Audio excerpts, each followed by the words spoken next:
my life. You and they to be my life, my life. You and they to be my life, my life. You and they to be my life, You gonna start? You gonna start. This yours, ain't it? This. Okay. Good day, everybody. Back with my girl T. Oh, we had an interesting conversation this morning. I sent T a really interesting reel, and it was a question that was asked about why is it that men want women to be submissive, but they really don't have a lot to submit to. And one of the panelists started talking or responding to that, and she used the term submissive leadership. So today, we're going to talk about what you think submissive leadership is. What do you think it is, LaVonda? Oh, I pondered and I pondered and I pondered over what I think this is. And so I used the analogy of T has a dog, okay? Zoe, Miss Zoe. I used the analogy that T has had Zoe for a while. She's learned how to train her up. She's learned her commands, and Zoe has learned how to respond to her commands. So she has developed a certain leadership around commanding or getting things from Zoe. Zoe has now developed an understanding of T's leadership. And so when asked to do something by T, she does it. The difference is if I come into the picture, I have not established this rapport with Zoe yet, right? I can't just come in and say, Zoe, sit. And she automatically listens because she doesn't know who I am. She has not encountered my leadership style yet. So when we're talking about relationships, and this is not just romantic relationships, Right. I'm talking about relationships in general. When we're talking about relationships, submissive leadership to me is being able to stand in your leadership role, whether it be as a man or a manager or whomever, and knowing how to get that person to submit. Also giving them something to submit to. Now, when we go biblical, we know that everybody knows that, the man submits to God and the woman submits to the man. It also talks about submitting yourself one to another. So when the panelists made that comment about submissive leadership, it made me think about how many, and I don't want to just make this to men or geared towards men, but how many of us really develop our leadership around getting things or people to submit? That's something. So in my day-to-day professional career, it's almost like that too, where you have to have these people to submit. So being in IT, you have to build trust because you're met with people who are upset, angry. They need to get their job done. They're losing personal information. They're losing their valuable information under their professional life. And at the end of the day, I need to be able to get my job done, and I need to be able to do it well, and hopefully get it done the first time. Like get it fixed and right the first time. But that means that you have to trust me to fix your stuff. That's the word. So with that leadership that we're talking about, it's about trust. I have to trust that you are going to handle me with care. I have to trust that you're going to have to meet me where I am. Yeah, absolutely. Not where I was. Not where you want me to be. Not where you think I am. And with that leadership, you have to know where I am. I may not know where I am, but you do. You're on the outside. And in a professional setting, when you have a boss that will meet you where you are, that will guide you through, and that will stand beside you and get in the trenches with you. Yeah, you're willing to follow. You're willing to follow. Willing to follow. And let's talk about that willingness to follow. Because like I said, we go to the biblical sense of what the order should be. And so my question is, do you think that the willingness to follow, let's talk specifically relationships, that the willingness to follow has been lost because submissive leadership hasn't been developed? You're right. That looks like a yes. It is. But you know what? We have two great perspectives. But I think we need one more perspective. One more? We have a special guest today. Did you know that? Oh, no. Yeah. Well, I know that they're special. They are special, honey. They are special. It's the Archbishop. That's what we call him, quote unquote. He is a man of God. He is a man of valor. He is a professional. And he doesn't harp on titles. But y'all, not only that, he brings wisdom and knowledge to a lot of situations. Bishop Jock Thomas, come on over, Moni. Come to the couch. Come on. Come to the couch. We're going to sit you right here. We're going to sit you right here. Scooch. He gonna need a mic, cause I don't know. I could. There you go. We got something for you. No, seriously, Jock. Tell the people who you are and why we have invited you here today. Well, number one, I came over here to get some donuts. Cause Weezy always has my chocolate on chocolate donuts, Gotcha. and I've had 2 already. Gotcha. So, Shorty, if you're watching, I'm not running tonight. Oh, I know. And so that's number one. I'm just an employee with y'all, but I'm a friend of y'all's and everything else. I came into the room, and next thing I noticed, here I am. To the couch. Call to the couch. So the couch is the place, okay? So I hear the conversation. No, It's good. no. Introduce who you are personally. Personally, I'm Jacques Thomas. I'm a pastor of a church and oversee a number of different churches, everything else. They call me bishop because that's the title I hold. But I'm just a normal human being who loves Jesus and follows Jesus. Mhm. And that's all that matters to me in life. And I love people. I just love people no matter what walk they're in and what they're going through. I think we all we're human. And we have to be able to relate to one another. Yeah. And so we all go through some things in life. But yeah, that's who I am. Okay. Tell us about what you think about submissive leadership and the willingness to want to submit. Well, I have to back that up because submissive leadership first starts with followership. Who you following is the question. Because you cannot lead me, nor can I be submitted to something if I don't know what you're following. Is that a setback? Is that a setback to you? So we'd have to step back. It is. So that makes you get your notepads, take note. So with that, it's about followership. And it's like, here's the thing about it, me and my wife, all right?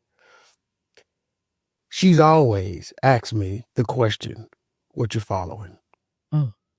Because then if she knows what I'm following, and then if I bring it to her, and she sees it that it's going to take us into a healthy place, then she can submit.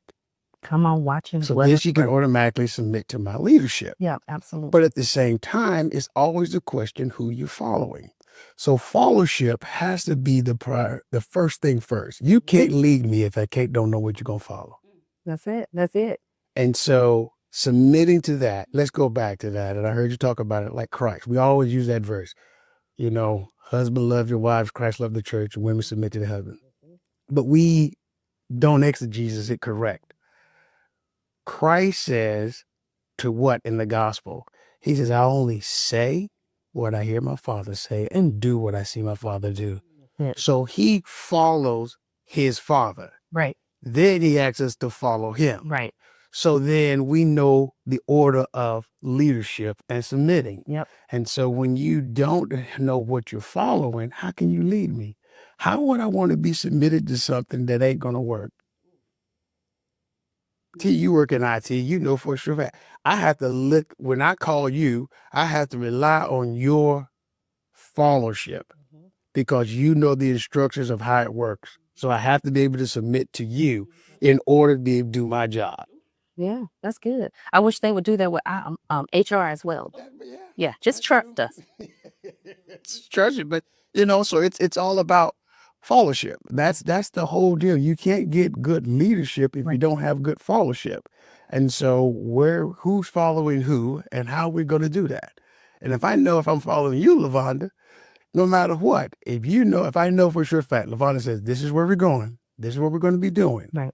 And this is what's going to happen. It's going to benefit us all. Well, then I can submit under that. Yeah, absolutely. It's easier. Now, would it be safe to say, because as T and I were talking today, I was like, I feel like a lot of times men in relationships, I'm only saying this because we've experienced this, want that horizontal relationship with you, but they don't have a vertical relationship with God. Mm-hmm. That's so true. Because men, it's not a matter of what on the alpha. No, men have a hard thing in following. Yeah. Because we don't know at times it requires us to give up our hearts. It requires us to be vulnerable. And so the vulnerability right there is the problem because Yep. we have to say to you, well, here's what I'm following. And so if I don't know what you're following, how can I follow you and obey you? Oh no, you have to be transparent. I get it. Yeah. You have to be. In my relationship with my wife, there was times that she would ask the question, where are you going? What I'm doing to it, but how's that going to help us? Ooh, I love it. But she's right. You know what I mean? She's absolutely right. Like, how that's going to help us? And I'd be like, well, if I do this and do that, she's like, but it's a whole lot of you and it ain't a whole lot of we. Mm-hmm. That's the honest truth. Right. That's how she shoots straight, So I have to always come back to the fact that as a man, I have to lay down my pride. I have to be vulnerable. And I have to say sometimes to my wife, I don't know where this is going. What is your opinion? What do you think we should do? He And this is invites it. her. Absolutely. Okay. He invites her into the submission. Is right. And then being open to admitting, I don't know. I don't know. I don't know. To me, as a woman, that's beautiful. That's strength. That's strength. And where do we get strength from? His grace. That's his grace all over this person. And so that's something that I can submit to. I can follow you because I'm going to say, baby, if you don't know where you're going by yourself, let's join up and we'll help figure it out together. It's the I don't know. Well, we're going to figure this out. We're going to do it. And that's okay. Yeah. Because then I feel like a lot of times we're quick to say, I don't know. We'll ask for directions. Right. But a man, we going to drive around and look around We drive and figure it out. And I think that's where it was. And the whole time we're saying, babe, can you just ask for directions? Ask somebody. Girl, I'm there, girl. You shot many times. My dad, it takes us an hour and 30 minutes from here to get to Columbia. Oh. I can't tell you how many, and this is a shady example, but how many times my dad has driven around about 3 hours. Oh, no. Because you don't want to ask somebody how to get on 485. That's not a true scenario, but what kind of shade? But you know what I mean? Yeah. So just asking, and who are you asking? Same thing he was saying. Who are you following? You got to have somebody that you're following to ask. But then that also opens up the playing field to say, okay, you don't know where you're going. Your wife may not know where you're going, so she may know. Yeah. She might actually have the idea because maybe God's saying, say this. help to her. Say this. I done gave it to her. And that's okay. Yeah, that's okay. It's okay. It's okay to lean on your spouse and say, I don't know. Oh. I don't know. We was in a situation one time years ago. We had our first child. And it was like a struggle because she had left work to come home and everything else. And I'm like, man, I need your money. I ain't gonna lie to nobody. I need your money. Like, I need to make this work.